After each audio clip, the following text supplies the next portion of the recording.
ಎಲ್ರಿಗೂ ನಮಸ್ಕಾರ. ಇವತ್ತು ನಾನು ಪರಮಪೂಜ್ಯ ಶ್ರೀ ಸಿದ್ದೇಶ್ವರ ಸ್ವಾಮೀಜಿಯವರ ಸೂರ್ಯೋಪನಿಷತ್ತು ಎಂಬ ಪುಸ್ತಕದಿಂದ ಒಂದು ಪುಟವನ್ನು ಓದಲಿದ್ದೇನೆ. ಸೂರ್ಯನೆಂದರೆ ಬೆಳಕು, ಸೌಂದರ್ಯ, ಜ್ಞಾನ, ಆನಂದ, ಪರಮಾನಂದ. ಸೂರ್ಯನಿಗೆ ಕಮಲಮಿತ್ರನೆಂಬ ಹೆಸರಿದೆ. ಸೂರ್ಯನ ಪ್ರಥಮ ಕಿರಣಗಳು ಸ್ಪರ್ಶವಾಗುವುದೇ ತಡ.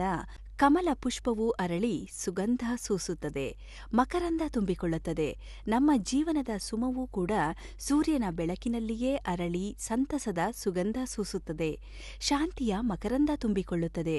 ಬೆಳಕು ಬಿಟ್ಟರೆ ಜಗತ್ತಿನಲ್ಲಿ ಇನ್ನೇನಿದೆ? ಬೆಳಕಿಲ್ಲದಿದ್ದರೆ ಜಗತ್ತು ಹೇಗೆ ನಡೆಯುತ್ತೆ? ನಾವು ಕಣ್ಣಾಡಿಸಿದ್ದಲ್ಲೆಲ್ಲ ಬೆಳಕೇ ಇದೆ.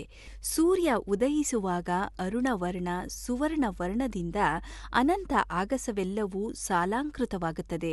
ಅದನ್ನು ನೋಡಿದಾಗ ಅದಾವುದೋ ಅಲೌಕಿಕ ಆನಂದ ನಮ್ಮನ್ನು ಆವರಿಸಿಕೊಳ್ಳುತ್ತದೆ. ತನು ಮನಗಳಿಗೆ ನಿರ್ಮಲವಾದ ಅನುಭವವಾಗುತ್ತದೆ.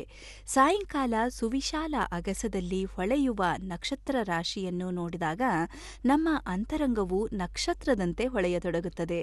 ಬೆಳಕಿನ ಸೂರ್ಯದೇವನು ಕಣ್ಣು ತೆರೆಯುವುದೇ ತಡ. ವಿಶ್ವವೆಲ್ಲವೂ ಜ್ಯೋತಿರ್ಮಯವಾಗುತ್ತದೆ. ಬೆಳಕಿನ ಸಾಗರದಲ್ಲಿ ತೇಲುತ್ತದೆ.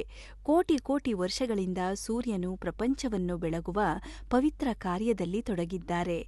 ಇದುವೇ ಬೆಳಕಿನ ರೂಪದಲ್ಲಿರುವ ಸೂರ್ಯದೇವನ ಸಾಕ್ಷಾತ್ಕಾರ. ಮೈಕಲ್ ಏಂಜಲೋ ಇಟಲಿ ದೇಶದ ಜಗತ್ಪ್ರಸಿದ್ಧ ಕಲಾವಿದರೊಬ್ಬರು. ಬಡವರು, ಆದರೆ ಯಾರದೋ ಮನೆಯ ಮುಂದೆ ಬಿದ್ದಿದ್ದಂತಹ ಬಂಡೆಗಲ್ಲನ್ನು ತಂದು ಅದರಲ್ಲಿ ಡೇವಿಡ್ ಮೂರ್ತಿಯನ್ನು ಕೆತ್ತಿದ್ರು. ಇಂದು ಅದನ್ನು ನೋಡಲು ಜಗತ್ತೇ ಇಟಲಿಗೆ ಧಾವಿಸುತ್ತದೆ. ಆದ್ದರಿಂದ ಇಟಲಿ ದೇಶ ಸಂಪದ್ಭರಿತವಾಗಿದೆ. ದೇವರು ನಮಗೆ ಕಲ್ಲು, ಮಣ್ಣು, ನೀರನ್ನು ಕೊಡುತ್ತಾನೆ. ನಾವು ಕಲ್ಲನ್ನು ಮೂರ್ತಿಯನ್ನಾಗಿ, ಮಣ್ಣನ್ನು ಹಣ್ಣನ್ನಾಗಿ, ನೀರನ್ನು ತೀರ್ಥವನ್ನಾಗಿ ಮಾಡಬೇಕು ಎಂಬುದು ಆ ಕಲಾವಿದರ ಸಂದೇಶವಾಗಿದೆ. ಅಭಿಯಂತರರು ಸೊಗಸಾದ ಮನೆಯನ್ನು ಕಟ್ಟಿ ನಮಗೆ ಕೊಡುತ್ತಾರೆ. ಅದನ್ನು ಇನ್ನಷ್ಟು ಸೊಗಸಾಗಿ ಇಡುವುದು ನಮ್ಮ ಕರ್ತವ್ಯ. ಸತ್ಯಂ ಶಿವಂ ಸುಂದರಂ ಆಗಿರುವ ಈ ಜಗತ್ತು ಈ ದೇವರ ಮನೆ. ಈ ಜಗತ್ತನ್ನು ಇನ್ನಷ್ಟು ಸೊಗಸಾಗಿ ಇಡಲು ನಾವು ಪ್ರಯತ್ನಿಸುವಂಥದ್ದು. ಆನಂದಮಯ, ಜ್ಞಾನಮಯ, ವಿಜ್ಞಾನಮಯ, ಸೌಂದರ್ಯಮಯ ಸೂರ್ಯ. ಆಗ ಬೆಳಕಿನ ದೇವನ ಕರುಣೆಯಿಂದ ನಮ್ಮ ಬದುಕು ಆನಂದವಾಗುತ್ತದೆ, ಸೌಂದರ್ಯಮಯವಾಗುತ್ತದೆ. ನಮ್ಮ ದೈಹಿಕ ಶಕ್ತಿ ಸಾಮರ್ಥ್ಯ ಅರಿತರೆ ಜ್ಞಾನಮಯ. ಎಲ್ಲದರ ಮೂಲ ಸೂರ್ಯದೇವನನ್ನು ಅರಿತರೆ ಅದು ವಿಜ್ಞಾನಮಯ ಎಂದು ಪರಮಪೂಜ್ಯ ಶ್ರೀ ಸಿದ್ದೇಶ್ವರ ಸ್ವಾಮೀಜಿಯವರು ಸೂರ್ಯೋಪನಿಷತ್ತು ಎಂಬ ಪುಸ್ತಕದಲ್ಲಿ ತಿಳಿಸಿದ್ದಾರೆ. ಧನ್ಯವಾದಗಳು.